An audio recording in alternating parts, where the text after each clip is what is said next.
Mesdames, Messieurs, bien le bonjour. Je vous demanderai de bien vouloir rallumer vos téléphones portables à la fin de la conférence. Merci pour notre conférencier et pour toutes les personnes présentes ce matin. Donc, bienvenue aux conférences du samedi, au nom des associations PAC, AFICO, CLCD, MOC, la librairie Papyrus, le CAI, le Centre d'action laïque, Organisation progressiste namuroise. Permettez-moi de vous présenter notre invité du jour, qui est Paul Jorion, comme vous le savez, qui est bruxellois, anthropologue, sociologue et essayiste. Vous avez enseigné à Cambridge, été chargé de cours au département de psychanalyse de l'Université de Paris 8, chercheur en intelligence artificielle pour la British Telecom, enseigné à la Vrije Université de Bruxelles. Vous êtes actuellement professeur invité à l'Université catholique de Lille, où vous assurez un cours d'anthropologie culturelle.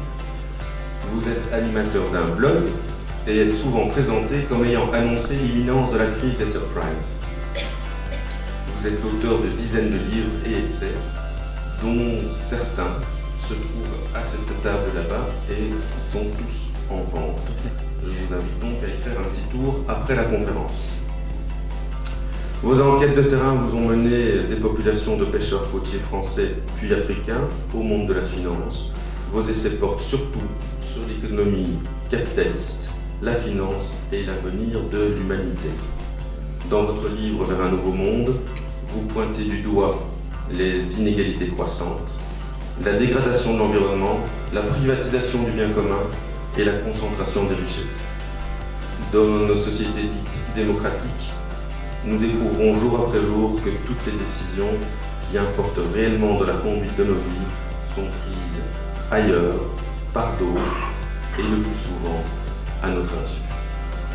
Selon une étude américaine, les revendications du peuple se transforment extrêmement rarement en loi, et quand elles le font, c'est parce qu'elles correspondent aux vœux des élites économiques et de groupes organisés représentant les intérêts du milieu des affaires. Ces élites, ce sont quelques centaines d'entreprises dont énormément sont des banques qui constituent 80% de la richesse du monde. Cette minorité décide de la manière dont le monde doit danser, c'est-à-dire au son de l'augmentation des dividendes et de la baisse des coûts, et donc des salaires. Nous ne jugeons jamais utile de remettre cette logique en question, est-ce bien normal? L'intérêt général est-il bien assuré de cette manière? Poser la question est un petit peu répondre, je vous l'avoue. Je ne m'aventurerai pas plus loin dans une lecture exhaustive de ce que vous dénoncez, vous le ferez bien mieux que moi, et je vous donne la parole sans plus tarder.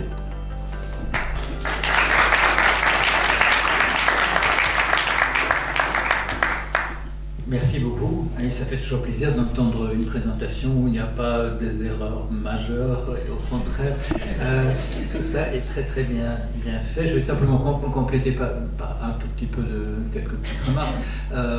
Oui, la crise des subprimes, j'ai eu essentiellement la chance et un petit peu de détermination de me trouver au centre de l'endroit où la crise allait se produire.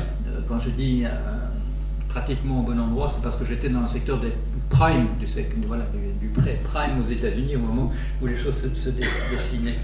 Et effectivement, donc j'ai écrit un ouvrage qui était prêt en 2005, au printemps 2005, et où les événements, évidemment pas jour par jour, tout n'a pas été dit, je n'ai pas prévu, pas plus que personne au monde, que ce serait dans les money markets américains le 17 septembre 2008 que tout s'effondrerait.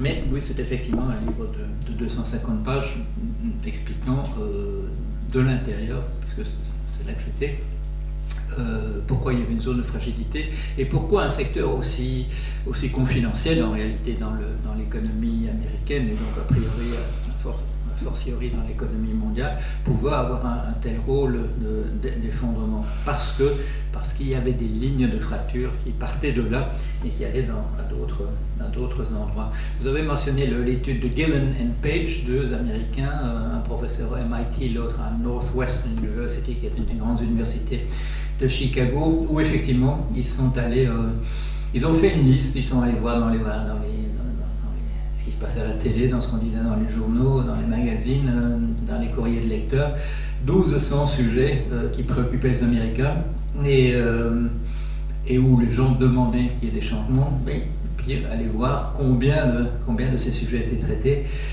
Et c'est moins de 100 sur les 1200. Et quand il s'agissait effectivement de choses qui ont été traitées, c'est parce que, effectivement, je vais revenir sur ce mot de lobby, parce qu'il faudrait un peu préciser les choses, mais c'est effectivement parce qu'il y a des firmes importantes qui ont pris le relais sur ces questions-là. Et on en fait des textes, et ces textes ont été votés au Congrès et au Sénat américain. Donc ce n'est même pas que je dirais que les instances politiques aient lu la liste des 1200 sujets et dit voilà, nous allons les examiner au Parlement et puis on va voter et puis on a voté contre. Non, ces sujets ne sont jamais apparus, la quasi-totalité ne sont jamais apparus au niveau des choses qui sont débattues. Et il y a une part de complot, si vous voulez, mais il y a aussi surtout une part d'ignorance. Il y a des choses qui sont liées à nos institutions, qui, de ce point de vue-là, sont les mêmes chez nous. Il y a une question d'expertise. Tout le monde ne peut pas écrire un texte de loi. Il faut savoir d'abord comment on le fait. Il faut ensuite connaître le sujet suffisamment pour pouvoir écrire des choses qui soient valables. On a l'exemple de la Suisse, pas loin de chez nous. Moi, j'ai connu l'exemple de la Californie, où il y a des votations, où il y a l'équivalent de ce que les Gilets jaunes demandent en France en ce moment, des initiatives populaires présentées et qui, sur lesquelles les gens vont voter par référendum. La difficulté, et là on la voit bien, on la voit moins en Californie, parce que là je n'ai jamais vu vraiment d'erreurs grossières faites dans les textes de demander aux gens sur quoi ils voudraient s'ils sont d'accord sur telle ou telle proposition. Mais dans le cas de la Suisse, souvent quand je lis les textes qui sont soumis à des votations, il y a des erreurs grossières, les gens ne comprennent pas du tout le mécanisme qu'ils veulent changer ou celui qu'ils veulent proposer à la place. Il y a une question d'expertise. J'avais un débat avec monsieur, c'était Testa, dans un débat. Il était très partisan, lui, de proposer, de tirer au sort les personnes qui allaient traiter des questions de démocratie. Et il donnait un exemple. Et puis la salle a dit, alors est-ce que ces gens ont déjà proposé des choses, pris des décisions? Et il a dit non, parce qu'ils sont en formation. Ceux qu'on avait tirés au sort. Alors on a demandé qu'est-ce que c'est en formation. Eh bien on leur explique le sujet sur lequel ils vont devoir... Bon, alors monsieur sourit, c'est-à-dire que oui, l'idée est bonne au départ, mais s'il faut prendre le temps de refaire des experts sur les questions, traiter des gens qu'on a tirés au sort, parce qu'il faut qu'ils comprennent les tenants et les aboutissants, ça devient plus compliqué. Ceci dit, en sens inverse, on nous présente toujours, on nous dit toujours dès qu'un problème est soulevé, oui mais c'est trop compliqué, il faut laisser ça aux spécialistes et ils s'en occupera bien mieux que les autres. C'est difficile, il faut une certaine connaissance, mais il n'est pas dit non plus que c'est lié à des privilèges particuliers, au fait d'avoir fait 15 ans d'études dans un domaine ultra spécialisé non plus. Il faut trouver un équilibre entre ces choses. Ceci dit, les scientifiques découvrent parfois que les pires soupçons des gens sont effectivement confirmés. Vous avez fait allusion au fait que, effectivement, 80% de la richesse du monde et des décisions, bien sûr, qui sont associées à ça, viennent des milieux bancaires, dans les 50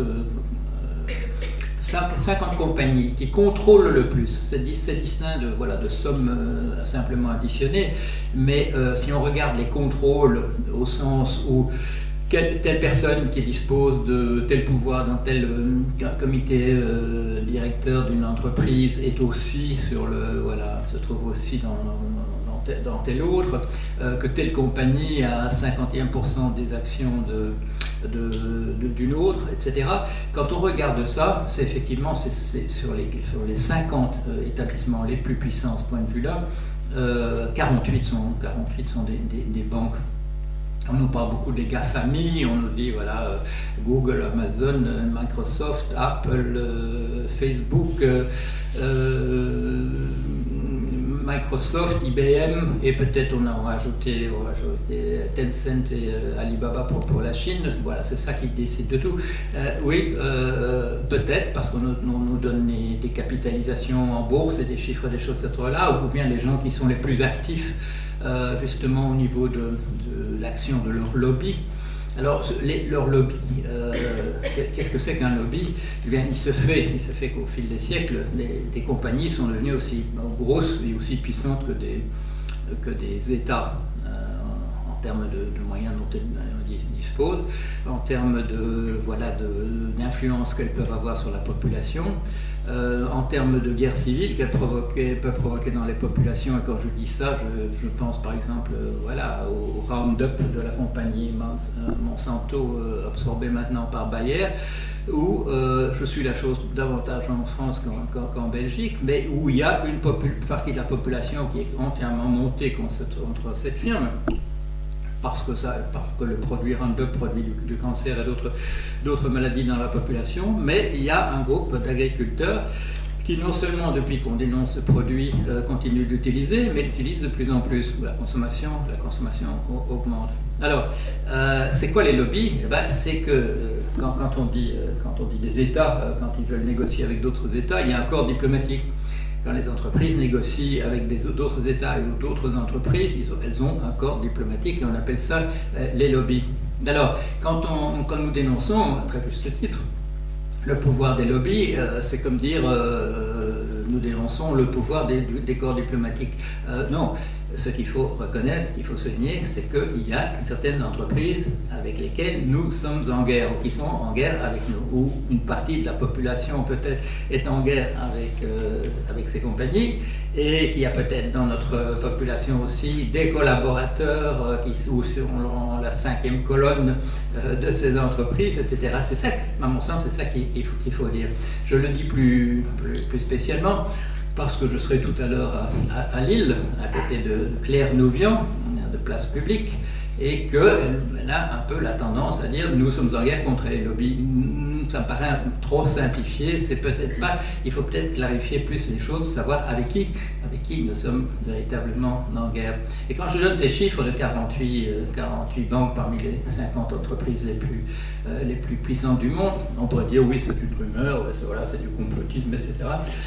Eh bien non, parce que tout ça a été découvert par une équipe dirigée par un certain monsieur Battiston à l'école polytechnique de Zurich. Et l'école polytechnique de Zurich, vous savez sans doute, c'est une institution qui a une très très bonne réputation, en particulier qu'il y a là eu un professeur qui s'appelait Albert Einstein pendant un certain temps, et d'autres. En ce moment, il y a M. Didier Sornet, que j'ai connu aux États-Unis, qui est un grand spécialiste des tremblements de terre, et qui maintenant est un grand spécialiste des crises financières, qui l'étudie non pas comme un financier ou comme un économiste, mais comme un physicien. Voilà. Qu'est-ce que l'équipe de Battiston avait fait? Elle s'était intéressée justement au contrôle. Ils étaient les premiers à faire une étude à l'échelle de la planète. Parce que pourquoi un certain nombre de choses n'étaient pas apparues? C'est parce que les universités sont dans des pays particuliers et on vous fait des thèses ou des mémoires sur l'influence du milieu industriel en Wallonie ou des choses comme ça. Non, ils ont fait à l'échelle de la planète. Et je ne dis pas qu'il ne faut pas faire les autres études, mais là, ils ont fait apparaître justement qu'un tout petit nombre de personnes dirigeaient le monde. Ils sont arrivés, je crois que c'était 147 entreprises représentent 70% de la richesse mondiale. Et quand on regarde derrière ces 147 entreprises, pour la raison que les gens siègent à différents comités de direction de différentes entreprises, il y a encore moins que 147 personnes qui dirigent 70% de l'économie. Quand on monte un peu plus, quand on double, on arrive à 80%, 90%, etc. Donc c'est extrêmement concentré. C'est pas la question de la concentration de la richesse à proprement pas parler, mais c'est lié bien entendu, parce que je dirais c'est moins de 140 personnes qui dirigent le monde, elles sont sans doute bien rémunérées et elles se trouvent sans doute parmi ces 8 personnes dont on dit qu'elles possèdent autant que la moitié de l'humanité. Alors, c'est un chiffre qu'il faut dire, parce que moi je le dis en particulier, je le répète, parce que la première fois je me suis trompé, je l'ai dit trop petit. J'avais dit que la moitié de l'humanité c'est 3,7 fois 1000 fois 1000, mais non, c'est 3,7 fois 1000 fois 1000 fois 1000 encore. Alors, imaginez un plateau de la balance, là où d'un côté où il y a 6 personnes, enfin il y a des chiffres un peu différents, mais disons 25 ou une trentaine de personnes d'un côté, et de l'autre côté 3,7 fois 1000 fois 1000 fois 1000. Comment, la question, la citation que j'imagine toujours, c'est un extraterrestre qui descend et qui dit comment ça marche votre système économique, et je lui donne ces chiffres, et il va me faire, s'il a des yeux, en tout cas il fera des yeux très ronds, et en disant comment voulez-vous que ça marche. Et notre problème, c'est qu'il n'y a pas assez de gens qui disent comment voulez-vous que ça marche, comment voulez-vous qu'un truc aussi concentré, la richesse aussi concentrée, comment voulez-vous qu'il y ait assez de pouvoir d'achat chez la moitié la moins riche pour acheter des produits qui seraient produits parce que les plus riches mettraient tout leur argent dans l'économie, etc. C'est la théorie du ruissellement. Vous avez peut-être vu ça, je crois que j'ai publié ça dans, je ne sais plus si c'est dans l'Écho, dans Trends Tendance il y a quelques jours. Cette théorie du ruissellement qui nous dit, mais oui, mais les riches sont très très riches, ils dépensent leur argent et ça lance l'économie, ça crée des, voilà, ils ont besoin de produits et puis il faut embaucher les gens dans les usines et ainsi de suite. Bonne illustration, au début au début de l'année 2008, année fatidique. Le Pentagone, donc ministère de la Défense américain, n'a plus assez d'argent pour acheter du kérosène pour ses avions et pour les bateaux, ses porte-avions et ainsi de suite, et demande une enquête. On fait une enquête. Donc on est au premier semestre de 2008. Pourquoi est-ce qu'ils n'ont plus assez d'argent? Parce que le prix du pétrole, du baril de pétrole a triplé entre le 1er janvier et le 11 juillet. Et on fait venir tous les abominables spéculateurs qui sont à la source de ça. Et ils sont assis là, et qu'est-ce qu'on a? On a la représentante de la fondation Guggenheim, on a le représentant du fonds de la fondation de l'université de Yale. Qu'est-ce qu'on a encore? On a quelques compagnies, chaînes de cliniques aux États-Unis. Il y avait encore un autre exemple encore plus rigolo, mais je l'oublie. Pas du tout les spéculateurs qu'on attendait. Qu'est-ce qu'ils ont fait? Alors, ils sont mis en accusation et quand ils sortent de là, évidemment, ils revendent tout leur portfolio de spéculatifs. Mais ils expliquent aux représentants du Sénat américain qui les interrogent qu'ils auraient bien voulu mettre cet argent-là dans l'économie quelque part, mais qu'ils l'ont mis dans des hedge funds qu'on appelle fonds spéculatifs en français. Ils l'ont fait simplement parce qu'il n'y avait pas d'endroit où on demandait leur argent. Pourquoi? Parce qu'il n'y a pas assez de demande dans la population. Il faudrait... Ces gens qui imaginent que l'offre va créer la demande ne se posent pas la question du pouvoir d'achat ou s'il en reste. Aux États-Unis, en l'an 2000, où il y avait eu un recensement, il y avait les 40% les moins riches de la population se partageaient 2,2% de la richesse nationale. Bon. Le 1% le plus riche, il avait de l'ordre de 30-32%, autre chose comme ça. Bon. Quand on arrive en 2007, juste avant la crise, ça s'était un tout petit peu arrangé. Les très riches gagnaient un tout petit peu moins et les moins riches gagnaient un tout petit peu plus. Il y a eu la crise, et qu'est-ce qu'il y a maintenant? Les 40% les moins riches n'ont plus rien du tout. Ils n'ont plus rien. Ils ont zéro. Ensemble, ils ont zéro. Ça a baissé. Ceux qui ont entre 30 et 40%, ils ont un tout petit peu, mais c'est annulé par ceux qui sont les plus pauvres et qui n'ont absolument rien du tout et qui ont des dettes et qu'on ajoute dans les chiffres. Évidemment, leurs dettes ne représentent pas grand-chose parce que ce sont des gens pauvres et ce sont des sommes considérables pour eux à l'échelle d'un ménage, mais ça ne représente pas grand-chose, mais ça suffit pour annuler. Alors, comment voulez-vous qu'une économie fonctionne quand il n'y a pas de pouvoir d'achat dans 40% de la population? Mon extraterrestre se gratterait le crâne et dirait bon, je rentre tout de suite dans ma fusée. C'est pas très intéressant ici. Qu'est-ce qui s'était passé? Eh bien, c'est que la concentration de la richesse s'est accélérée après 2008. Pourquoi? Parce que les financiers et leurs amis avaient compris la leçon de 1929 et on avait créé un instrument qui s'appelle financier, qui s'appelle Credit Default Swap et qui permet de s'assurer contre les pertes subies sur des obligations, que vous les ayez sous forme d'assurance vie, d'obligations que vous avez achetées ou que votre banque ait placé ça de telle et telle manière. Voilà. J'assistais à un exposé de monsieur Stiglitz, prix Nobel d'économie, et voilà, il posait la question à la salle, on devait être en 2017 ou un truc comme ça, il disait l'année passée, en 2016, quelle est la portion de la croissance qui a eu lieu, qui a été prise par le 1% le plus riche? Alors j'en dis 80%, soit 70%, etc. Ouais. Et puis il dit non, voilà, c'est 102. Pourquoi 102? Parce qu'il y a encore 2% qui ont été pris à des gens qui avaient cet argent-là et qui ne l'avaient plus du tout. Alors, vous vous souvenez, en 2009, on a dit formidable, tout à coup ça repart, etc. Et c'était quoi les titres? Le crédit repart. C'est pas, on ne disait pas on a augmenté les salaires, il va y enfin avoir du pouvoir d'achat dans la population. Non, on dit il va y avoir pas de pouvoir d'achat parce que les gens vont de nouveau emprunter. Et vous le savez, je vous apprends rien, quand on emprunte, non seulement il faut rembourser la somme un jour qu'on a emprunté, mais il faut encore payer les intérêts. C'est-à-dire on va encore aider ceux qui ont déjà de l'argent et qui peuvent s'en passer en prêtant. On va les aider à concentrer la richesse de manière supplémentaire. Alors, ce système, il existe chez nous depuis au moins le XVIIe siècle. Comment ça se fait que ça marche toujours? Ça marche toujours parce qu'il y a des grands écroulements. Et ces grands écroulements, ce n'est pas simplement des crashs boursiers, ce sont surtout les guerres qui détruisent de la richesse et qui font qu'il faut faire de la reconstruction. Et quand on nous dit oui, c'est quand même extraordinaire quand même que tout marchait si bien entre 1950 et 1970, quand on fait les calculs, la moitié de l'argent c'était parce on était encore dans la reconstruction, et tant qu'on reconstruit, évidemment c'est du produit intérieur brut supplémentaire, c'est de la croissance et ainsi de suite, plus, et ça on le met un peu entre parenthèses, on sait bien qu'il y a eu un plan Marshall, mais on n'a pas idée des sommes colossales que ça représentait, c'était des injections véritablement de milliards de dollars. Alors vous savez, le plan Marshall c'était pas des prêts,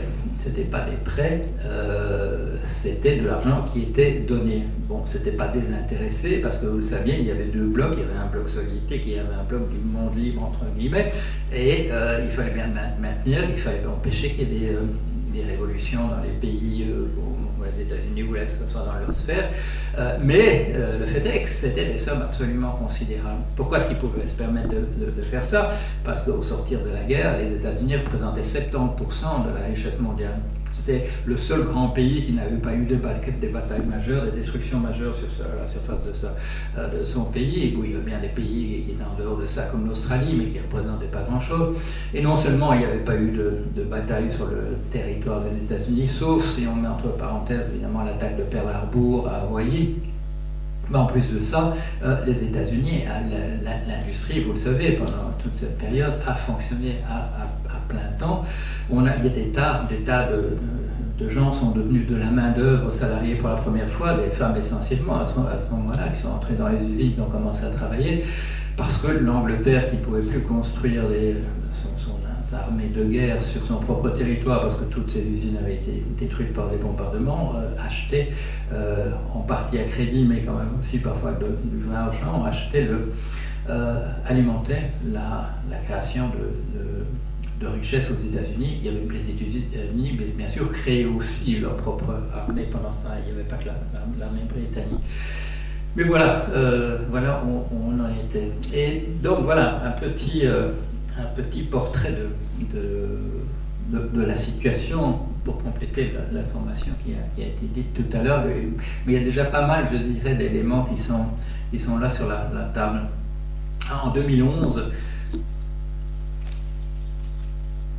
vous savez, il venait d'avoir eu lieu une première grande alerte sur l'euro, dont on disait qu'il pouvait s'effondrer.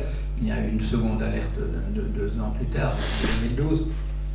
Je me trouvais invité à France Culture ça s'appelait les matins de France Culture, et on m'a plus beaucoup invité depuis, mais il y a eu un grand clash avec, non pas avec la personne qui m'a interrogé, qui était monsieur Poichon, c'est pour se souvenir, mais pas un des chroniqueurs qui était l'un des éditorialistes qui s'appelle M. Brice Couturier. Et beaucoup de gens m'ont connu, voilà, parce que la vidéo de ça a fait le tour au moins de l'univers francophone. Ce monsieur n'arrêtait pas de me dire « Oui, mais qu'est-ce que vous mettriez à la place ?» Et je te répétais à ce monsieur « Écoutez, vous ne savez peut-être pas pourquoi je t'ai invité. Je t'ai invité pour qu'on parle de la crise ici. Je n'étais pas invité pour me dire ce que je mettrais à la place. Oui, mais qu'est-ce que vous mettriez à la place ?» Et il était clair que ce monsieur, voilà, de position politique extrêmement à droite, voulait que je dise je propose qu'on reconstitue l'Union soviétique dans nos pays pour répondre aux problèmes qui se posent. Et j'étais de bonne foi en disant mais écoutez non, c'est pas pour ça qu'on m'invite, mais je voyais bien qu'il voulait dire des gens, ce que lui voulait dire. Si vous critiquez ce qui se passe, ce qui s'est passé, et si vous simplement faites une description de ce qui se passe, moi, je vous mets au défi de dire ce que vous mettriez à la place, parce que votre critique n'a de sens que si vous proposez autre chose. Bon. Au moment même, je l'ai remis à sa place, comme on dit, et c'était du non-vu, parce que ça ne se fait pas, ça se faisait pas, en tout cas à France Culture. On ne remettait pas en question, je dirais, la relation d'autorité entre l'invité et les personnes qui vous invitaient. Mais depuis, bon, j'ai réfléchi évidemment à ça. Et je n'ai pas voulu non plus me retrouver chaque fois pris au dépourvu en sachant que cet argument ce piège en réalité, mais pouvoir dire, voilà, en fait, non, si vous voulez que je vous dise ce qu'il faut faire à la place, je vais vous le dire. Et j'ai eu des discussions en particulier avec Jean-Pascal Lapie et avec Michel Jadot sur ces questions-là au fil des années, si bien qu'un jour, c'était il y a 2 ans, ils m'ont dit il faut mettre ça ensemble et on va le publier sous l'égide de Solidaris aux éditions. Ils vont pas être contents que j'oublie, mais le bouquin est là, donc vous verrez. Ça s'appelait Luc Pire à l'époque, c'est ça le nom qui me revient. Renaissance du livre, voilà, Renaissance du livre. Bien. Et donc là, j'ai commencé à mettre des éléments en place. J'ai eu des discussions avec des gens qui étaient autour de moi pour avoir des échos, parce qu'on a chacun qu'une expérience partielle de la vie de tous les jours. Et voilà, ça a donné ce petit volume où la première partie s'appelle Le monde tel qu'il est et la seconde, Le monde tel qu'il devrait être. Alors, ce sont des éléments. C'est pas un programme de gouvernement, mais ce sont des choses dont j'ai le sentiment que je les ai apprises et je les ai mises tout ensemble et en essayant de voir s'il ne faut pas modifier le cadre dans lequel on pose ces questions, comment est-ce qu'elles peuvent tenir ensemble, etc. Et donc proposer un certain nombre de choses à partir essentiellement de la connaissance que j'ai pu obtenir, en me trouvant d'abord pris dans les questions de... Je vais vous raconter une petite anecdote de ce matin.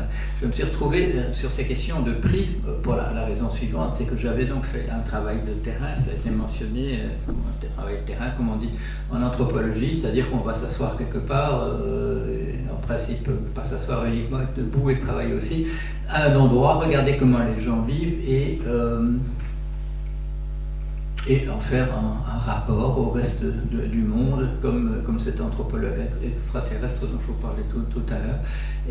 Et là, j'avais récolté pour la première fois dans ce petit village de pêcheurs qui s'appelle l'île de Watt, dans le Morbihan en France. Pour la première fois, les gens avaient noté ce qu'ils avaient pêché et combien ils avaient obtenu comme prix, etc.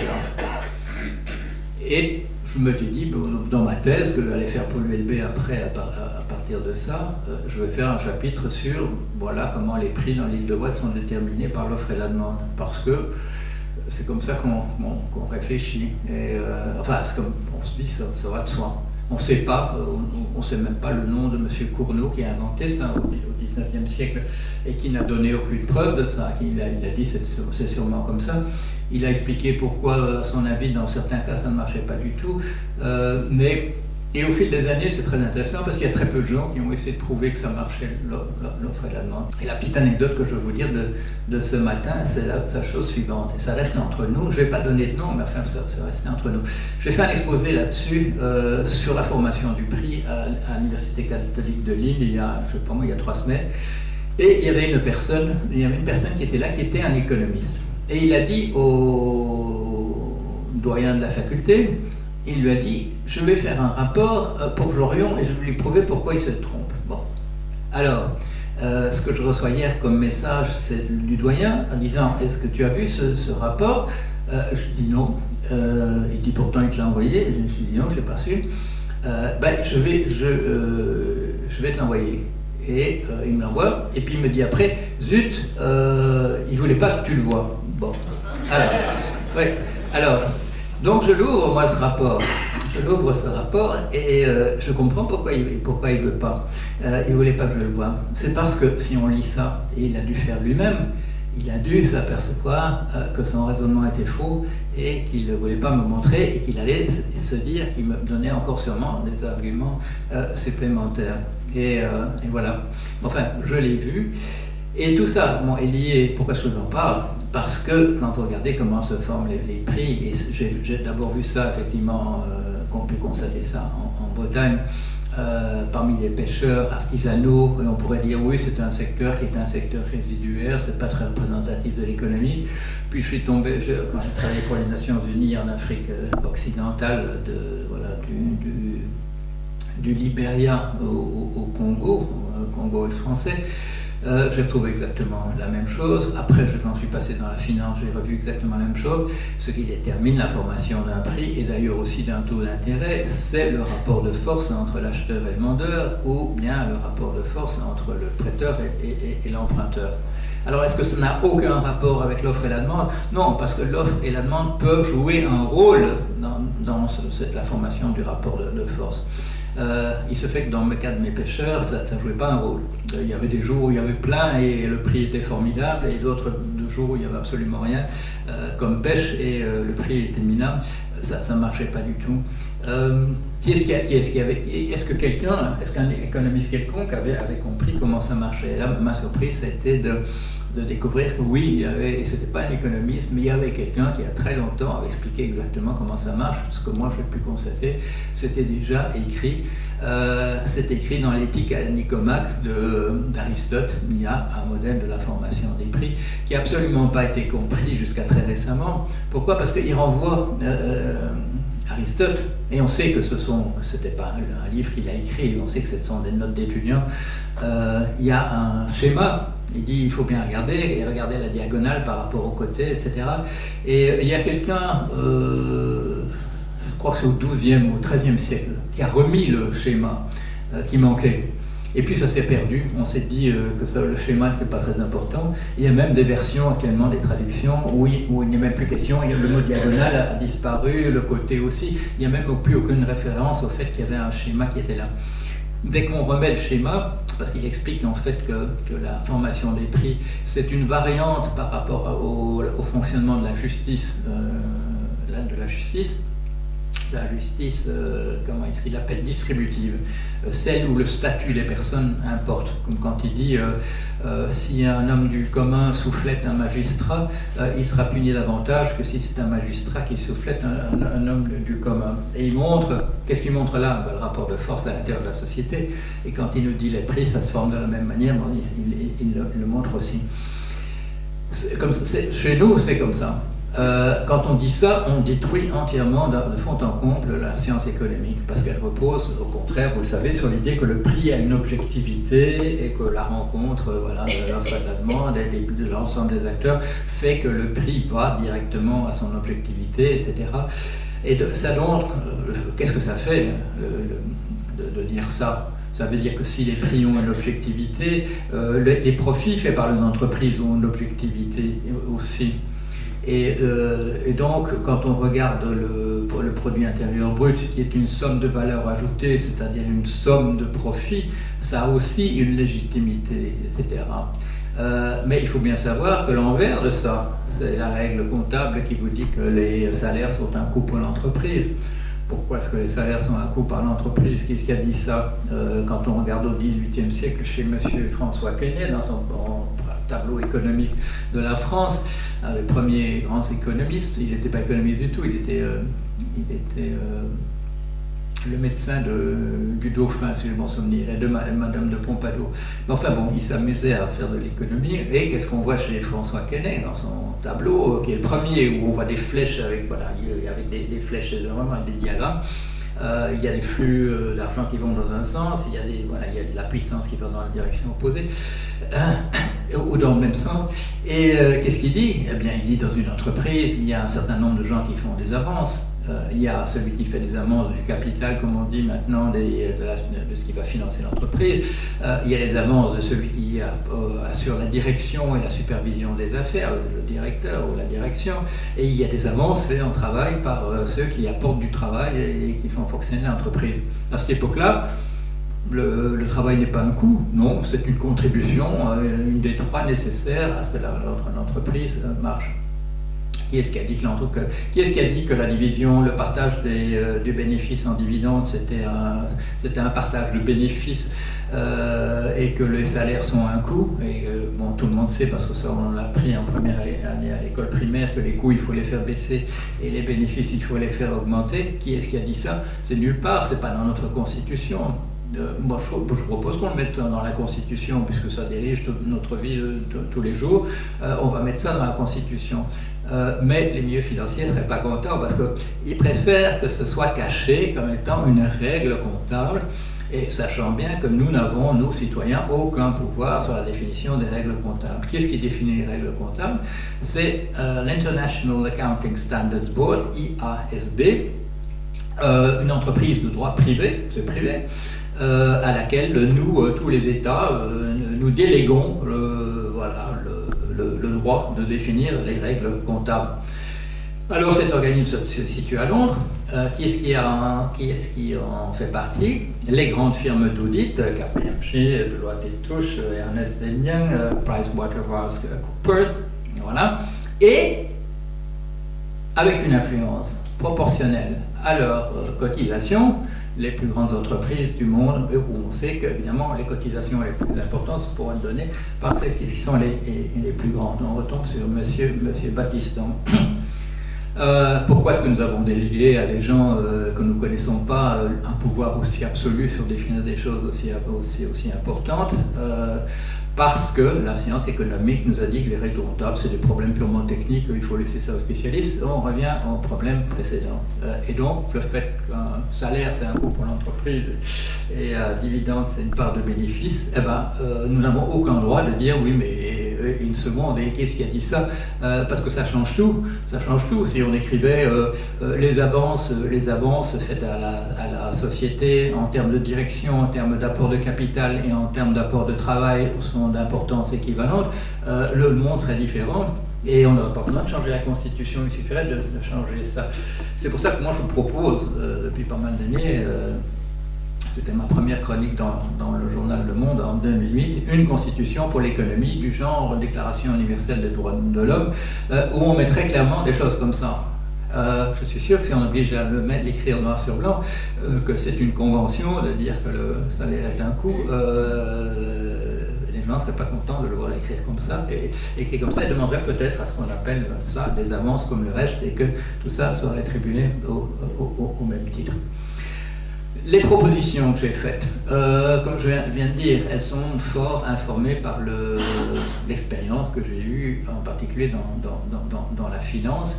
Pourquoi est-ce qu'on m'a fait venir en la finance ensuite? Parce que j'étais devenu un peu involontairement un spécialiste de la formation des prix, avec ma petite révolution de rappeler Aristote à la rescousse. Ça n'allait pas sans incident. Il y a un institut en France qui s'appelle IFREMER, qui s'occupe de la mer en général et des océans, et qui m'avait dit, bon, vous êtes devenu le grand spécialiste de la formation des prix et la pêche en particulier, faites-nous un rapport là-dessus. Et je l'ai fait, et j'ai été payé, et quand on m'a payé, on m'a envoyé une lettre, on m'a dit, voilà, on vous paie, mais malheureusement, on ne publiera pas votre rapport. Bon. Il se fait que j'avais un ami qui connaissait bien la personne qui avait écrit la lettre, et qui m'a dit par la suite, ce type, il m'a dit, tu sais pas pourquoi on l'a pas publié? Parce que ce Jorion, il a même pas compris la loi de l'offre et de la demande. Voilà. Moi, j'avais passé tout mon temps, 5 ans auparavant, à essayer de prouver pourquoi ça ne marchait pas, pourquoi c'était pas ça, pourquoi il fallait faire autre chose. Mais ça restait comme ça. C'est élémentaire. C'est comme ça que ça marche, la loi de l'offre et de la demande. Un dernier exemple là-dessus. En 1980, on me dit, tu sais pas loin d'ici, au Croisic, à ce moment-là j'habitais à Sérac en Loire-Atlantique, pas loin d'ici, il y a un vieux pêcheur, Piroton.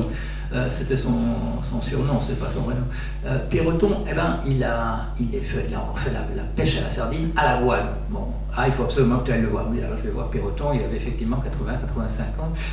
Et il se fait que Piroton, il avait, alors on a beaucoup bavardé, et il me donnait des tas de conseils. Il me disait, tu diras hein, aux jeunes, il ne faut pas leur oublier que quand tu es dans l'œil de la tempête, il ne faut surtout pas remettre de la voile, il faut, etc. Bon, je dis oui, mais je leur dirais. Et, il n'intégrait pas tout à fait qu'on ne faisait plus la pêche à la sardine à la voile, pour autant qu'on fasse encore la pêche à la sardine.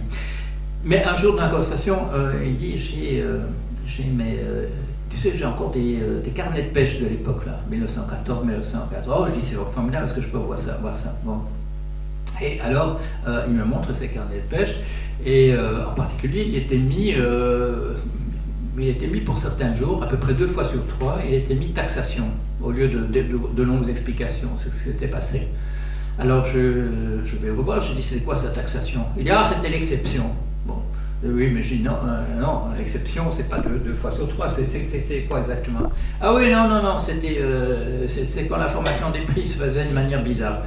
Je dis comment ils se faisaient les prix de manière normale? Eh bien, tu sais bien, on a appris ça à l'école, l'offre et la demande. Il me dit, bon, alors la taxation, c'était la preuve aussi, là aussi, que ça ne marchait pas avec l'offre et la demande. C'était quoi la taxation? Eh bien, c'est un vieux mot français, en fait, qu'on utilise au Moyen-Âge pour dire négociation. Négociation autour d'un prix. En fait, ce qui se passait, c'était... Alors, je dis comment ça se passait un jour quand il y avait taxation? Il dit, on allait devant la conserverie et le conserveur avait affiché, il avait mis, aujourd'hui je paye, je paye 26 centimes pour 5 kilos de sardines. Alors on était là en plusieurs ensemble, en disant non c'est pas possible, on commençait à gueuler devant la porte, alors on nous faisait entrer, on disait qu'est-ce que vous voulez, et alors on se retrouvait devant le conserveur, il dit mais vous n'êtes pas content avec le 26 centimes? Ah non, avec le 26 centimes, on ne peut pas bouffer, on ne peut pas acheter de vêtements pour la famille, on ne peut pas être là demain matin, etc. Bon, combien vous voulez? On veut 52. Alors le conserveur c'est lui qui sautait en l'air en disant à ce prix-là c'est d'accord, je vous fais 52 aujourd'hui et je ferme l'usine tout à l'heure et puis c'est terminé, etc. Bon. Et on se mettait d'accord, voilà. C'était pas une question d'offre et de demande, puisqu'on ne savait pas encore ce qu'on allait pêcher. C'était sur la pêche qu'on allait faire. On évaluait le rapport de force entre les parties. Mais qu'est-ce qu'il y avait?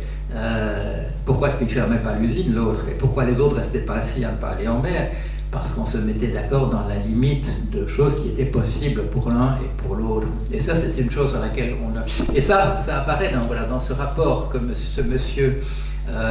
n'a pas voulu me montrer finalement, c'est que le souci principal dont sa théorie économique, sciences économiques ne rend pas compte, c'est que ce qui détermine le prix et ce qui détermine les taux d'intérêt, il faut que ça continue de marcher, il faut que l'industrie soit là le lendemain matin et tout le monde est d'accord là-dessus. C'est ça qui va faire qu'on va se mettre d'accord. Parce que si le prix, effectivement, si le conserveur pouvait donner qu'un prix inférieur à ce que les pêcheurs demandent pour habiller la famille et pour faire manger pour revenir le lendemain matin, l'industrie serait terminée. Si le conserveur fermait l'usine, il n'y aurait plus d'industrie non plus, ce serait terminé aussi.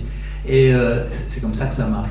J'ai même trouvé la même chose dans un rapport d'un... C'est un livre qui date, je ne sais pas moi, de 1995, un truc comme ça. C'est très bien fait par un certain, comment il s'appelle, Schwartz, et il a fait des interviews très très longues, plusieurs heures, des plus grands traders à l'époque. Il en a fait même 2 volumes, et c'est passionnant parce qu'on voit les personnalités de ces gens-là. On comprend aussi pourquoi ça n'existe plus, ça coûtait trop cher, c'était pas assez fiable, les ordinateurs font ça beaucoup mieux maintenant. Mais il y en a une histoire en particulier qui va tout à fait dans le même sens de ce que je viens de vous dire. C'est la chose suivante, c'est à un moment donné, ce trader qui est donc un requin, qui est loup aux dents longues, etc., qui est une vedette de son monde, il accepte de perdre une somme tout à fait considérable. Pas de la perdre, mais de ne pas réaliser un gain tout à fait considérable. Et là, l'intervieweur le tarabiscote un peu, et il essaie de lui faire dire exactement ce qui s'est passé. Et l'autre dit, voilà, je ne pouvais pas le faire, Alors il explique, il y avait en face de moi, il y avait le gars, il avait fait une erreur de virgule, et moi j'allais gagner des millions, et lui, il allait perdre des millions. Alors bon, ça c'est toujours pas une explication pourquoi un trader ferait pas un truc. Et alors il continue, et il finit par dire, le trader, notre marché il venait de commencer, ça n'existait que depuis quelques semaines. Et alors l'intervieweur, il met le doigt dessus, il dit, est-ce que ça veut dire du coup que si l'opération avait eu lieu, elle mettait en danger l'existence même de ce nouveau marché? Et l'autre dit oui. Alors l'autre dit, ce que vous avez fait, c'est protéger le marché. Et l'autre dit oui, si on veut. Mais c'était ça, évidemment. C'était bien entendu ça. Tout à coup, ce que Aristote appelle la philia, la générosité, la bonne volonté que nous mettons tous les jours à ce que les choses marchent bien et qui n'a rien à voir avec la rivalité, la concurrence, la compétitivité, ça marche dans tous les cas, et ça peut se manifester de cette manière-là aussi. Et quand vous regardez les grands scandales de la finance récemment, comme le Libor, c'est pas un grand scandale dû au fait que la concurrence n'ait pas bien marché, c'est un grand scandale qui fait que les traders, c'est pas les brokers, c'est plutôt des brokers là, dans ce cas-là, qui devaient donner le chiffre pour le taux d'intérêt qu'on appelle le Libor, ils s'étaient mis tous ensemble d'accord, c'était une entente. C'est-à-dire que même ces gens-là, quand ils doivent pousser leur intérêt en avant, ils retrouvent les vertus de la solidarité, de l'entraide, etc. C'est pas par rivalité qu'ils font de l'argent, c'est en se mettant d'accord tous ensemble. Donc, heureusement pour nous, nos sociétés fonctionnent véritablement autrement que ce que nous raconte la science économique. Ce n'est pas vrai que ce que nous faisons là, au longueur de journée, c'est d'essayer de maximiser l'utilisation de ressources rares en fonction de notre utilité subjective. C'est pas ça évidemment qu'on fait. La comptabilité fait ça. On fait ça dans les entreprises, oui, mais pas les gens normaux, pas les gens ordinaires. Qu'est-ce qui est apparu? Il est apparu dans notre monde deux types de rationalité. Je reviens à Aristote, parce que bon, on sait bien, c'est le premier qui a codifié la rationalité, c'est le premier qui nous a expliqué, il y a Socrate qui nous a expliqué que nous étions des êtres raisonnables, et puis il a été le maître de Platon, et Platon était le maître d'Aristote, et Aristote a mis ça sur le papier, enfin il ne l'a pas mis sur le papier, mais il a dit à des étudiants qui l'ont noté, comment ça marche la rationalité. Eh bien on se définit un but, et il appelle lui ça la cause finale, c'est la chose qu'on va essayer d'obtenir, et ensuite nous allons utiliser la raison pour arriver à réaliser notre but. Et comment ça marche la raison? C'est l'enchaînement de syllogismes. On va raisonner de manière déductive, on va produire des syllogismes, et la conclusion de syllogisme, c'est un nouveau type de vérité. C'est le troisième type de vérité. Le premier type de vérité, c'est l'évidence des sens, dont il faut se méfier quand même parce qu'il peut y avoir des illusions. Enfin, si on est tous d'accord de dire qu'on voit ça comme étant rouge, eh bien c'est une forme de vérité. Voilà. Ou dire il y a des coccinelles en Belgique, bon, on est plusieurs, on voit les coccinelles, on dit c'est comme ça que ça marche. Évidence des sens, premier type de vérité. Les définitions qui sont faites par définition, si je dis le fan c'est le petit du cerf, eh ben, c'est parce qu'on a fait la convention de dire, au lieu de dire petit du cerf, on va dire plus rapidement, on va dire fan. Et troisième type de vérité, la conclusion de syllogisme bien formé. Donc on a une rationalité qui marche jusqu'en 1870. Bon. Alors, c'est ça la rationalité. On définit un but et puis on y va de manière rationnelle. C'est une rationalité des fins. On définit la fin qu'on veut obtenir et comment est-ce qu'on fait pour déterminer la fin par rapport à une éthique du bien et du mal. Voilà. Arrive 1870 et arrive cette définition sur laquelle se mettent d'accord Monsieur Stanley Jevons en Angleterre, Monsieur Karl Menger en Autriche et M. Léon Walras en France et puis en Suisse. Non, la rationalité, c'est une rationalité d'économiser, voilà, l'allocation de ressources rares en fonction de l'utilité subjective. Qu'est-ce que c'est comme rationalité? Ça, c'est pas une rationalité des fins, c'est une rationalité des moyens. Voilà, on va économiser les moyens pour obtenir, mais même pas pour obtenir quelque chose, on va économiser les moyens. Et qu'est-ce qu'on va obtenir? Eh ben, on constatera là où on est arrivé. Alors, ce que je vous dis là ne vous est pas étranger, c'est ce que disent les premiers ministres dans nos pays tout le temps. Ah, on a fait les calculs et alors, voilà, on ne peut plus acheter ça, on ne peut plus faire ça, etc. C'est-à-dire qu'on est sorti de la logique de Aristote, de la rationalité d'Aristote, en disant on veut obtenir ça pour la population. On ne veut pas qu'il y ait parfois une année l'État-providence, qu'il faudrait mieux appeler l'État de bien-être, qu'il y ait une année on puisse le faire et pas la suivante, parce que ça dépend de l'économie, que ça dépend des coûts, des calculs qui ont été faits à propos de la valeur ajoutée, qui est le profit, qui est la différence entre le prix de vente et le prix d'achat, en fonction du rapport de force entre les personnes en présence, etc. Et vous voyez bien dans ce truc-là, le profit va baisser si par exemple les travailleurs ou les salariés ont davantage de pouvoir. Donc le PIB va baisser si les travailleurs ont plus de pouvoir. Et les paiera moins puisqu'il y a moins de croissance qui a été créée, etc. Donc on est passé d'un système où on disait on veut ceci pour la société et on va regarder comment on arrive déductivement à le faire, à dire on minimise les coûts sauf les bénéfices et on minimise les coûts et on augmente les bénéfices et on regarde ce qu'on a à l'arrivée. Et alors, on a la philosophie spontanée du MR en Belgique et d'autres parties ailleurs. Et on vous dit, ben, c'est comme ça, et on n'a plus les sous. Et maintenant que 87% de la richesse créée une année va à 1%, oui, non, ça c'est anecdotique, c'est un truc comme ça. Mais par ailleurs, on n'a plus les sous. Mais si, monsieur, les 87% sont allés quelque part, ils sont ici. Voilà. Oui, mais si on dit à ce monsieur qui a pris les 87%, il va partir du pays, il va aller se mettre ailleurs, vous comprenez, c'est un créateur d'emplois. Il a créé combien d'emplois récemment? Ah oui, on ne va pas entrer dans les détails. Vous me suivez?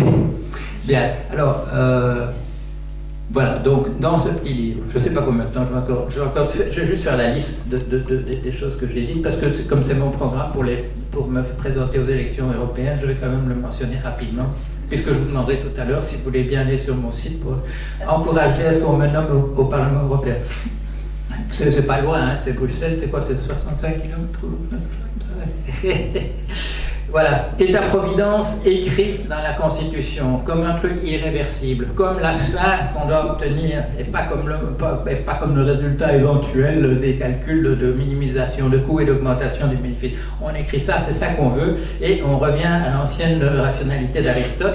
On se dit, en fonction qu'on veut obtenir ça, on va faire les choses, et tant pis pour les coûts, et tant pis pour les machins, et tant pis si, excusez-nous, il faut baisser un peu les dividendes, ou peut-être diviser par deux que le bonus, vous avez dû voir ça comme moi. Oui, on voulait donner 12 millions de bonus à ce monsieur cette année-là. Et voilà, c'est dans des endroits où moi j'ai écrit des chroniques. Est-ce qu'il n'était pas plus raisonnable de lui donner simplement 7 millions? Bon, qu'on sorte de cette logique-là, ni les 7 ni les 12 ne sont justifiés en aucune manière. Si on nous dit, voilà, c'est l'offre et la demande par rapport au talent, et donc avec quelques contre-exemples, monsieur Goss qui a des ennuis en ce moment, en Inde en particulier. Deuxième point, casser la machine à concentrer la richesse. Comment est-ce qu'on peut faire ça? Vous le voyez bien, c'est cette histoire d'intérêt, que les gens qui ont déjà de l'argent, ils en reçoivent davantage. Vous savez ce que c'est l'usure? On appelait l'usure au Moyen-Âge. Tout le monde dit, oui, c'était des taux d'intérêt plus élevés, que voilà, c'était des taux d'intérêt très, très élevés. On emploie encore le mot dans le même sens. Eh bien, pas du tout. Le mot usure, c'était autre chose. Et alors, vous allez tomber de votre chaise quand je vous dis ce qu'on appelait usure. C'était d'exiger un versement d'intérêt pour ce que nous appellerions après à la consommation. Pourquoi? Parce qu'il était compris au Moyen-Âge, parce que c'était la formule de Météage était bien comprise de tout le monde, qu'il était logique qu'on partage, qu'il y avait une croissance véritable, parce que le soleil fait pousser les choses automatiquement, le paysan il plante, il va, etc. Mais c'est pas lui qui fait pousser tous les jours le truc, ça pousse automatiquement avec le soleil et la pluie, etc. On avait compris au Moyen-Âge que s'il y a une richesse qui est créée comme ça, que si je plante 10 kilos de grains et qu'après je reçois un quintal de blé, qu'il y a une richesse qui a été produite, il y a du travail qui est investi, etc. Qu'on partage éventuellement entre le propriétaire et la personne qui a planté les choses, la richesse qui a été créée. Mais on voyait aussi au Moyen-Âge que celui qui devait emprunter simplement parce qu'il devait acheter une voiture pour pouvoir aller au travail le lendemain, que ça, c'était pas qu'il n'y avait pas une richesse qui avait été créée automatiquement. Et quand on disait c'était un prêt usuraire, c'était un prêt à la consommation. Si on remettait la même logique chez nous, on dirait simplement le prêt à la consommation est un service public. Et ça ne doit pas relever de la logique du profit, puisque c'est lié aux aléas de la distribution du patrimoine à l'intérieur de la population. Donc voilà, c'est une chose qu'on peut casser la machine à richesse, on peut commencer en disant que pour tout ce qui est prêt à la consommation, ça doit être un prêt à taux zéro, comme on dit, et qu'il n'y a pas, ça fait partie du fonctionnement normal, de la filiale, la bonne volonté de Aristote, que ça fonctionne comme ça.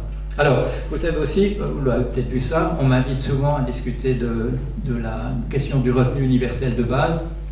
Pourquoi ? Parce que j'ai une proposition alternative qui est simplement parce que, essentiellement, j'ai travaillé 18 ans dans la banque et je sais que donner des chèques aux gens, c'est pas une bonne idée, non pas simplement parce qu'ils achèteraient des billets de loto uniquement avec ça, mais c'est parce qu'il y a une prédation du monde environnant.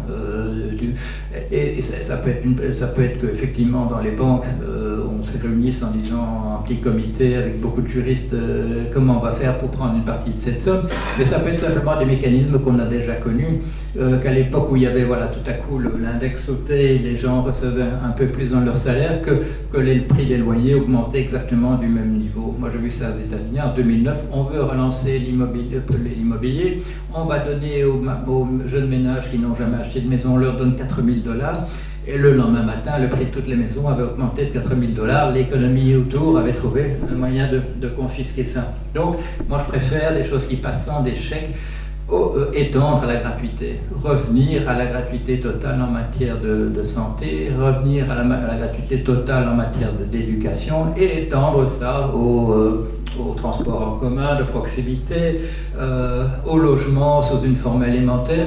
Pourquoi ? Moi je ne suis pas contre du tout, j'ai vu ce système très très bien fonctionner aux États-Unis, ce qu'on appelle des food stamps, c'est-à-dire simplement ce sont des chèques qui permettent d'acheter des choses, des aliments de première nécessité dans les magasins. Ça ne permet pas d'acheter des bouteilles de whisky, mais ça permet d'acheter des pâtes, ça permet d'acheter des pommes de terre, ça permet d'acheter des fruits, etc.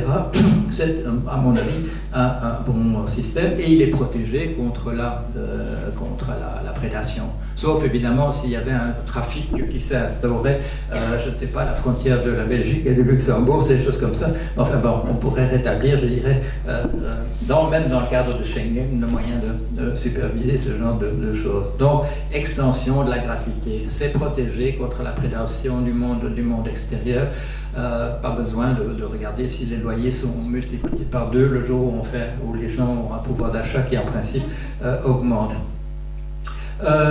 Comptabilité, je l'ai déjà dit, je l'ai déjà mentionné, il faut que nous ayons à nouveau un pouvoir en tant que citoyens de modifier les règles comptables. Parce que tout à l'heure, la cerise sur le gâteau, je ne vous ai pas dit, je vous dis c'est un organisme qui fonctionne, qui est centré à Londres, mais je ne vous ai pas dit où il est domicilié juridiquement. Quelle est la localisation de IASB? Quelqu'un sait où c'est domicilié? Comment? Non, c'est dans l'état de Delaware, aux États-Unis, parce que c'est un paradis fiscal. Bah oui, entre ces gens-là, ils ne vont pas perdre leurs mauvaises habitudes, leurs bonnes habitudes de se mettre systématiquement dans les paradis fiscaux. Qu'on leur donne le droit de voir comment sont définies les règles comptables. De toute manière, elles ne fonctionnent plus du tout. Vous avez peut-être entendu parler d'un truc qui s'appelle le goodwill. Le goodwill, c'est la chose suivante, c'est qu'une entreprise, combien vaut une entreprise? On fait des calculs, il y a des machines ici, elles vendent des trucs comme ça, etc. Et puis, on voit qu'il y a une offre, par exemple, d'achat par une autre compagnie à un prix qui est double de ce que ça vaut vraiment, disons, quand on fait le calcul. Alors, comment est-ce qu'on appelle la différence? On appelle ça le goodwill. Qu'est-ce que ça prouve? Ça prouve que les calculs comptables n'ont pas marché, c'est tout. Et moi j'en ai parlé à des gens, j'ai parlé même chez des dirigeants de KPMG à Paris, ils sont d'accord sur le fait que le goodwill, ça veut dire que la méthode ne marche pas. Vous le savez aussi, la comptabilité, en plus de cette histoire de coûts et de bénéfices, elle n'intègre pas du tout la destruction du monde. Elle ne fait aucune différence de calcul entre si quelque chose est quelque chose de renouvelable ou non, si ça va se retrouver, si une fois que c'est utilisé, c'est inutilisable par la suite. Parce que, par exemple, c'est des composants tellement petits dans des téléphones, un smartphone, qu'il est pratiquement impossible de les récupérer, etc. etc. Aucune différence. Le coût de destruction de la nature autour de nous n'est pas pris en compte. Qu'est-ce qu'on peut faire? On peut mettre c'est simplement la chose suivante. Dans la comptabilité, on met au passif comme les choses qu'il faut protéger absolument. On met l'homme et la nature, l'homme et la femme, le genre humain, on met le genre humain et on met la nature autour de nous et tout change d'un jour à l'autre. On ne peut pas le faire parce que c'est dans l'IASB qui se réunit entre eux à Londres, domiciliés dans l'État des Delaware, qu'on reprenne le pouvoir là-dessus. L'abusus, même chose pour la protection de l'environnement autour de nous. Vous le savez, on nous dit, ça vient des Romains, il y a trois dimensions à la propriété privée, usus, abusus et fructus. Bon, usus, c'est le fait de l'utiliser, c'est l'usage. Le fructus, c'est si ça porte des fruits, ben c'est à vous. Si ce fait que dans le verger que vous avez acheté, il y a des pommes qui poussent dessus, et sur les arbres, et les poires aussi, vous pouvez les ramasser, c'est le fructus. L'abusus, c'est en principe la possibilité pour le propriétaire de détruire la chose dont il est responsable, dont il est propriétaire. Là, les droits des personnes ont été restreints considérablement. Ça a commencé au XXe siècle. Le premier exemple classique, il est assez amusant, il faut le mentionner. On n'a plus le droit de faire exactement tout ce qu'on veut sur quelque chose qui vous appartient, donc vous êtes le propriétaire légal. Qu'est-ce qui se passe? On n'est pas dans la guerre de 14, ça se passe dans la Somme, si j'ai bon souvenir. Il y a l'État l'armée vient mettre des grands dirigeables pour observer les champs de bataille, et il y a un type qui a un champ à côté, et ça ne lui plaît pas du tout, ces dirigeables, il plante des pieux sur son terrain, pour que l'armée ait peur, évidemment, que ces dirigeables, en descendant, n'aillent là-dessus. On crée une loi rapidement au Parlement à Paris pour lui dire qu'il n'a pas le droit de mettre des pieux parce que ça dérange l'intérêt général. Et là, à partir de là, il y a une restriction de la possibilité pour les individus d'utiliser les choses comme ils les entendent et éventuellement on peut éventuellement protéger contre la destruction. Mais pendant ce temps-là, en fait même avant, au milieu du 19e siècle, et là c'est une invention américaine aussi, on commence à donner la personnalité juridique, on en fait des personnes morales aux entreprises. Pourquoi est-ce qu'on décide de faire ça? C'est parce que jusque-là, dans le droit tel qu'il existe, il faut en général mettre la clé sous la porte d'une usine, d'un atelier, quand son propriétaire est mort. Parce que l'entreprise meurt avec son propriétaire. Alors, on décide de protéger les entreprises contre la mort de leur propriétaire, dans l'intérêt de l'ouvrier, de l'économie, etc. Et on donne une personnalité morale à l'entreprise. C'est de là que ça date. Mais le résultat, au fil des siècles, c'est qu'on n'a pas réduit la possibilité des entreprises de l'abusus sur leur propriété de la même manière qu'on l'a fait pour les individus. Et on permet à des entreprises en particulier de puiser, par exemple, du bien commun, comme de l'eau qui coule des sources, ou le pétrole qui se trouve sous la terre. On leur a donné des pouvoirs bien plus grands que celles des individus. Il faut, là aussi, que nous revenions sur cette histoire d'abusus, en particulier, et qu'on ne puisse pas détruire comme ça, pour une raison X ou Y, parce que vous êtes le propriétaire des ressources qui appartiennent à la planète en tant que telle, et dont la destruction est irréversible. Alors, on nous dit, voilà, j'ai fait allusion à ça, on nous dit, oui, ce usus, fructus, abusus, ça vient des Romains, non pas du tout, ce sont des termes latins, là on est d'accord, mais ça vient du code napoléonien, qui était une révolution, qui était un truc moderniste incroyable, il faut bien dire quand il l'a mis en place, mais c'est récent, ça date de, 1804, si j'ai bon souvenir. La spéculation, c'est quelque chose, on dit souvent, ouais, ça a toujours existé, tout le monde fait ça, c'est pas vrai du tout. La spéculation est interdite en Belgique jusqu'en 1867. Bon, alors c'est vieux, on a oublié que c'était interdit jusque-là. La Suisse avait donné l'exemple, abrogé ses lois interdisant la spéculation en 1860, Belgique 1867, France 1885. Jusque-là, la spéculation, c'est-à-dire les paris, un pari, je précise, ça demande deux parties, un qui parie pour, un qui parie contre. C'était interdit par la loi. Les paris à la hausse ou à la baisse sur le prix des titres financiers est interdit par la loi. Bon.